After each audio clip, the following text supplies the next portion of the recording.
Jeedimetla police station పరిధిలోని మార్కండేయ నగర్లో ATM దోపిడీ జరిగింది. సంఘటన వివరాలు ఇలా ఉన్నాయి. తెల్లవారుజామున 3 గంటల ప్రాంతంలో 2 మోటార్ సైకిల్స్పై వచ్చిన నలుగురు గుర్తు తెలియని వ్యక్తులు హెచ్డిఎఫ్సి ఏటీఎం వద్దకు వచ్చారు. వారు గ్యాస్ కట్టర్ను ఉపయోగించి 2 ఏటీఎం యంత్రాలను పగలగొట్టి సుమారు 40 లక్షలతో కూడిన 2 నగదు పెట్టెలను దొంగిలించారు.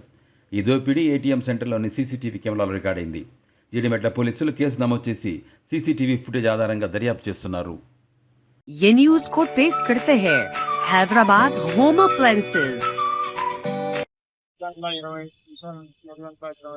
మధ్యలో ఒక నలుగురు వ్యక్తులు 2 ఇయర్స్ పైన వచ్చి ఇక్కడ హెచ్డిఎఫ్సి బ్యాంక్ ఏటీఎంలో ఉన్నటువంటి సెకండ్లో ఉన్నటువంటి గ్యాస్ కట్టర్ తోటి కట్టేసి దాంట్లో ఉన్న అమౌంట్ తీసుకోవడం జరిగింది. ఎంత అమౌంట్ అనేది బ్యాంక్ వాళ్ళు అప్పుడు వెల్లడిస్తాం. ఇప్పటి వరకు మనకున్న సమాచారం మేరకు నలుగురు వ్యక్తులు 2 2 మీద గ్యాస్ సిలిండర్ తీసుకొని వచ్చి గ్యాస్ కట్టర్లు సంబంధిస్తున్నారు. దానికి సంబంధించి మనకు కొన్ని ఆధారాలు కూడా దీనికి డాక్ స్క్వాడ్ వీళ్ళందరినీ కూడా తీసుకుంటున్నారు. మనకు కొన్ని ఆధారాలు కూడా వచ్చినాయి, కొన్ని ఫోటోస్ కూడా ఇక్కడ పార్టీలు పనిచేసిన అదుపులో తీసుకున్నామంటే పార్టీ